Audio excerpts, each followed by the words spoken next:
Hi, my name is Luca Sharon. More than 20 years ago, my family visited Birdsong Nature Center and experienced the wonders of the natural landscapes and wildlife offered here.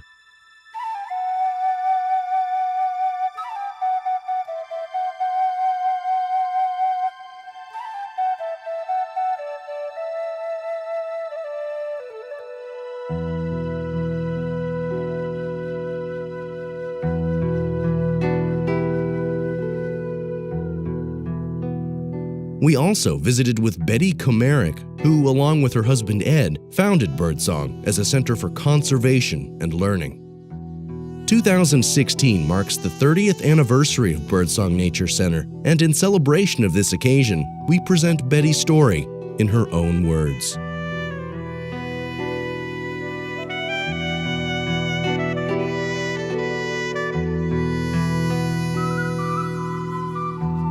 I was a student at FSCW. I was interested in botany and was doing a lot of field trips, but it goes farther back than that. My mother on Sunday afternoon in Nebraska, we didn't have much places to walk, but we walked down the railroad tracks where they still were burning the railroad tracks, so they had the wildflowers. And so we just almost every Sunday afternoon, it was nice. We'd walk out there and learn the wildflowers. Or I'm sure we did just like your children, all the bugs and insects too, but I don't mind that, remember that. So then when I came to FSCW and found Dr. Kurtz, and I became a student assistant and all that. But a group came down from Hiram College. His basement was always opened up, just like Birdsong was always opened up for anybody who was interested in natural history and all. I remember, sleeping upstairs in bunk beds, washing. We didn't have running water, washing behind the kitchen door and all of those things. But anyway, this Hiram College bunch came, and it was the last time that Lake Ammonia had gone dry. See, they dammed it up after that. And so they wanted to see Lake Ammonia. And Kurt said, well, we'll go out and meet Stoddard, who is the quail man here, a very noted naturalist and ornithologist. We'll go out there and meet him, and he'll take us around. Well, we got out here, and Mr. Stoddard wasn't here, but his new assistant mammologist was here, the name of Ed Komarek. And so he took us around, and then we came back on another Sunday, he took us. But then he said, well, he had a truck. He said, we were limited to our groups in the weekend, but Dr. Kirst's car, and if his family went, then only two of us could go. But here come this big van with a truck, and so we could load it up. And so he said, well, that'd be a good way to learn his botany. Well, the same said when he got married. He didn't have to learn his botany, he married his botany. And so we got married soon after that summer. And we'd lived on Sherwood, which I just adored. That's Mr. Stoddard's place. Had a little tiny cabin. I could sweep it out and get out in the wild immediately, And then the neighbor over here came over, and he said, they said they had some land over here that we might want to buy. We thought about building a log cabin on Stoddard's, and so he had 125 acres, and that introduced us to the Dickey family. Now, the Dickey family had been here for 4 generations, and the historical register will show all of that. But anyway, we started buying the 125 acres, and the son came over. He says, why don't you come buy the whole place? Well, it was right in the middle of the Depression. Ed was making $100, and I started teaching over at FSCW. The teacher professors, I don't know what they call them, professors or not. Anyway, I was the lowest, down the bottom, made $200 a month. And so here somebody offered us, come on, buy this land. We can't afford it. And he said, oh, you don't have to pay right away. Just pay as you can, anytime you can. And so we said, well, we can do it that. So I left the little tiny house and came over to this big house and just walked my legs off. I hated this place. I hated it. I can't keep it clean. It wasn't painted. There was no garden. It was bare. What in the world can you do? I mean, it's more than you could do. And it ended up then we decided to go into the cattle because we thought with improved pastures we wouldn't wash the soil away just like up here. If you've got grass on a piece of land, your soil doesn't wash away. Then it came to the time I had to give up my job because somebody had to stay home and take care of the cattle. My brother-in-law and my husband, they went off to work, but somebody had to take care of things here. And of course, you know who it was in that time, back in 35 or 39. And so I gave up my teaching over there because it was the happiest I'd ever been. Small classes. A teacher can't really teach more than 12 or 15. But 12 or 15 is a good number to teach because they teach each other. So I said, well, I can't do that. Well, but it goes back farther than that. A friend of mine said, oh, you got to come help us with the Girl Scouts in Thomasville when I came from Tallahassee. You got to get a troop and help us with the Girl Scouts and Girl Scout training. So we did that. And so I was teaching Girl Scouts here before we had any furniture or anything. You know, it was too big of a house. We had a bed and a kitchen stove. And there.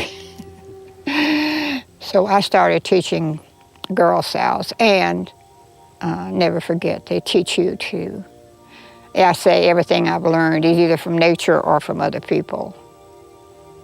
And then we just have to listen. So we went into Girl Scouts, and as like I said, our house was open to all naturalists.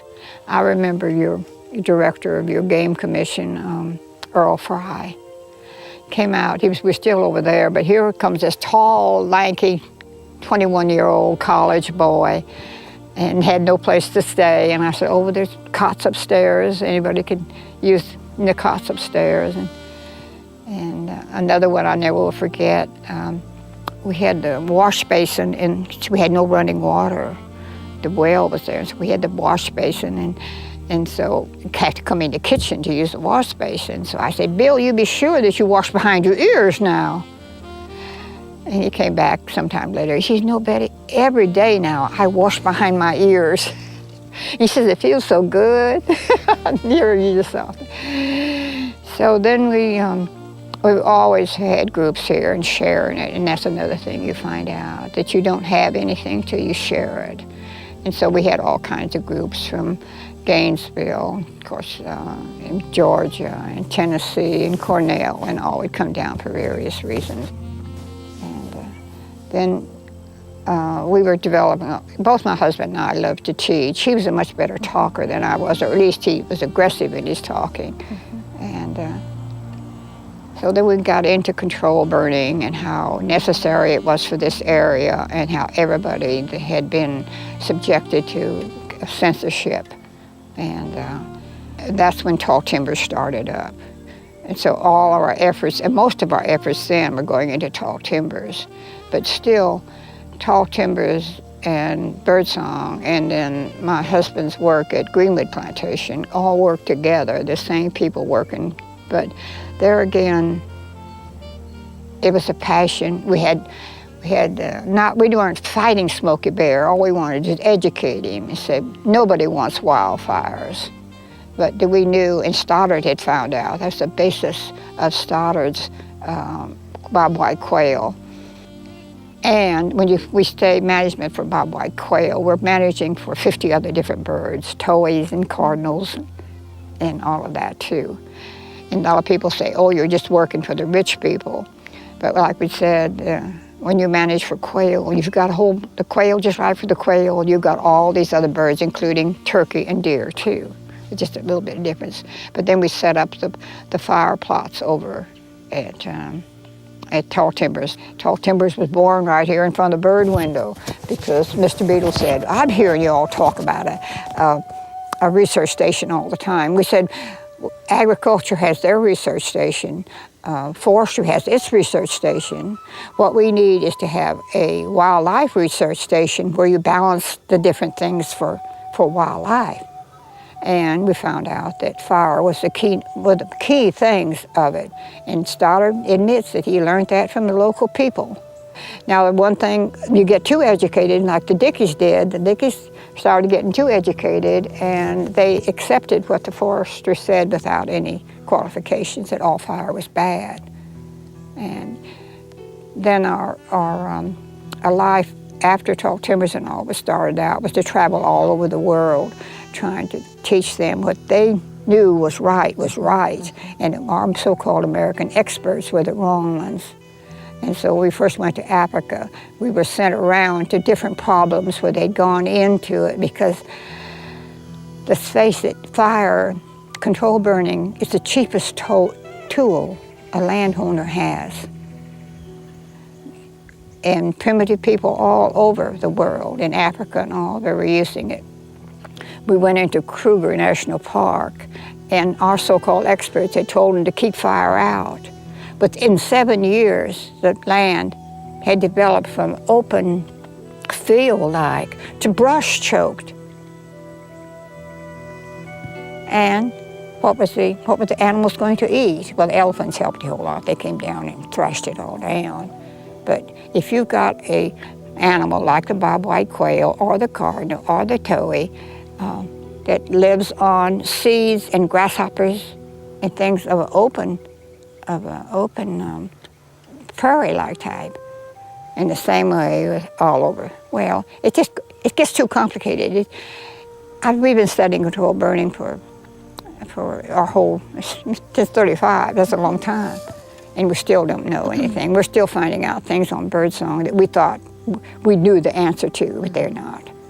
But when you get out on the land and see what happens by your different practices, and that's what we did at Tall Timbers, is that some of the plots were burned every year, some every second year, some every third year, fourth year, up until every 100 years. I don't care whether you are a forester or a wildlife man or a geographer or an ecologist, all the answers were right there. We had these fire conferences, and one thing we found out, we'd had these people to visit, and we could show them all that we knew, but they still go home and do the same thing. And we brought people from local people too, and scientists too. But on the first day, we decided we'd let them show the scientific work. And the second day was the management work. So often the second day was more science than the first day, because at least you opened yourself to all the problems. When you just go down one little avenue, you miss the whole thing. The answers are not in that one little, it's like a caterpillar, because they're all involved. So then we had, even before the children, we said, well, in our life and in our death, we wanted this to be into a nature center. We felt like the Indians here too, that they were so amazed that white man could buy and sell land. Well, you don't buy and sell land. You're here just a caretaker for it. And so I think we caretook it. Well, we went from Mr. William Dickey's ideal of the best farm in the world, growing 28 crops and fitting them all together. And I kid his great-grandson, I said, Mr. William Dickey did everything to make this the finest farm in the whole Southeast. And I've done everything I could to turn it back to wilderness. So and fire is a part of that wilderness. And if we don't use it, we get into trouble with fire like out in the West, because they're keeping fire out of a fire habitat. You wonder why there are no wildfires in our area. I mean, not many big wildfires. It's because it's already been controlled burned in February and March. But if you don't that, then in Okefenokee, where they kept fire out, they got some big fires. Down on the coast where they kept fire out and got in solid tie, then they got some big fires. And same way in California and all. That's a fire environment. Those plants explode. But fire is a dangerous tool. It can be your best friend or your worst enemy.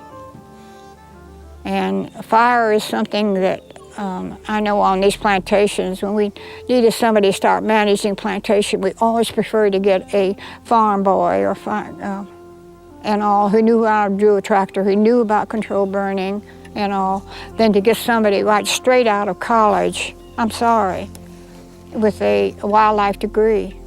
We had to uneducate them before we educated them. And that's so often we help them with our children, Velma. We make them learn stuff, that they're never going to use or never going to be important, instead of leading from their heart and learning from their experience. So I think with your children that way, giving them experiences all the time, more than anything we can say. Well, how do you feel about where Birdsong is now, and is there what would you like to see happen here? Well, we had several different disappointments. I mean, the money. I'm land poor. I mean, and my husband used to finance his own research because even though he worked, volunteered at Tall Timbers and all, he didn't want to. You all know that. You know people that are passionate and do want to do what they want to. It's not the money. But there comes a time when you have to have money. You have to have money too. Just different kinds of research of those that really want to solve a problem than who are looking for a project or a theory. I saw mistakes, you know, that you want continuity. And one thing I've had is continuity. I wasn't thrown out right away. I mean, and from the very beginning, I've worked with Girl Scouts, 4-H clubs, schools, garden clubs, everybody. So we have this wide foundation.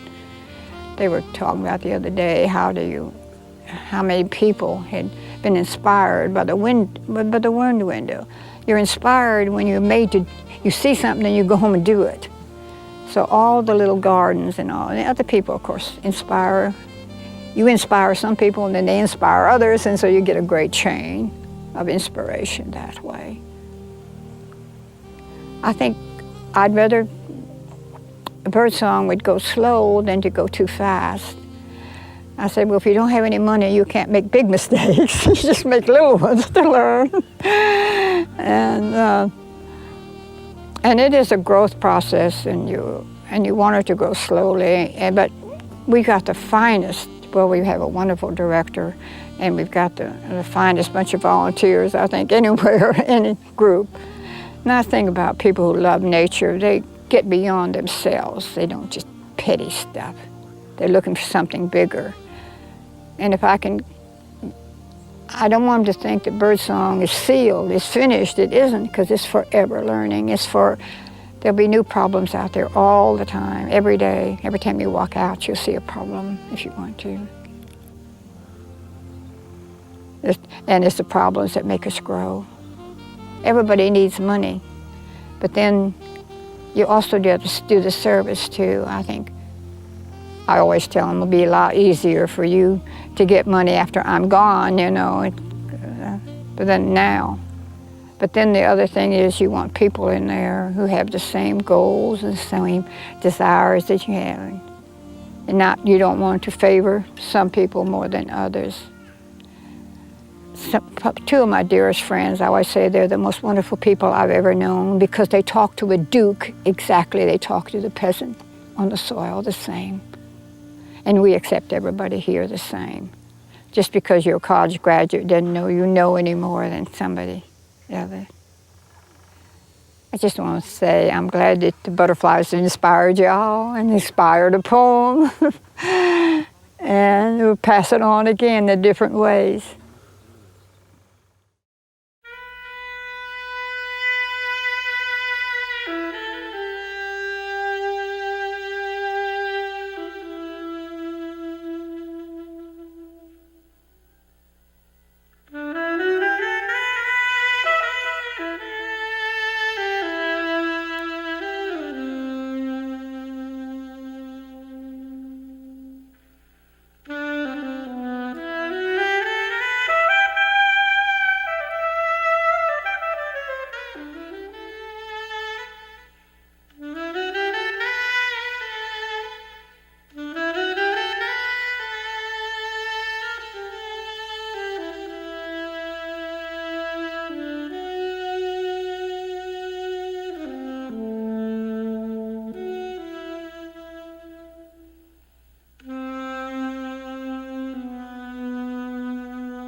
its corpse fell off in season.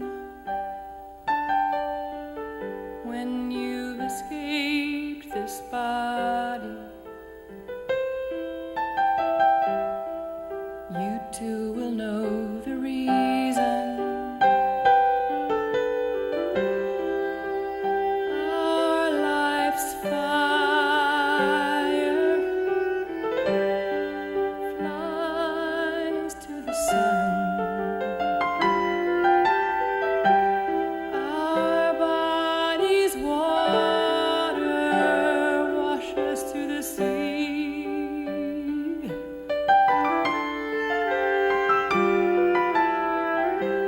End of earth you are. End of earth you are.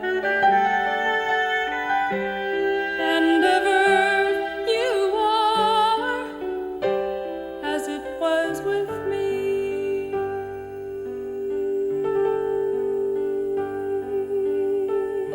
Ashokanand, butterflies mutate.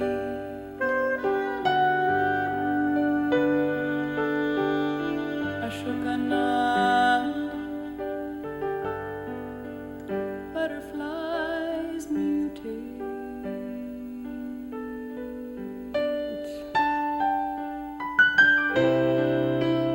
Our life's fire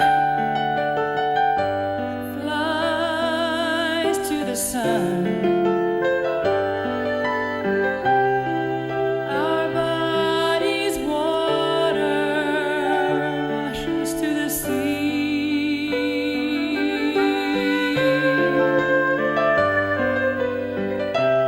End of earth you are.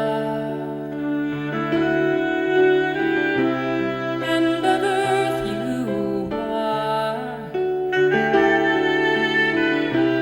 End of earth you are, as it was with me.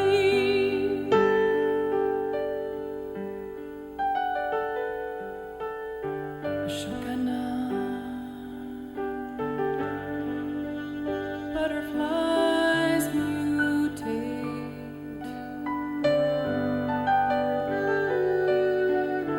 Ashokanand, butterflies mutate.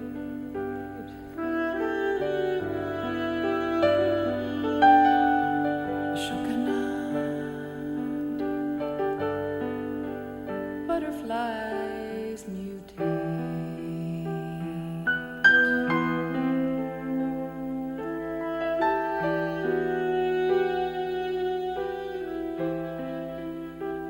Kenbiari.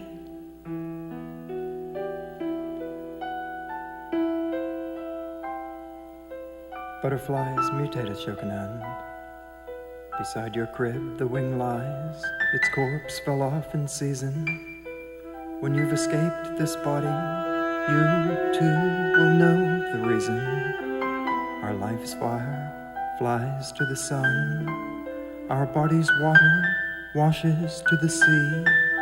And of earth you are, as it was with me.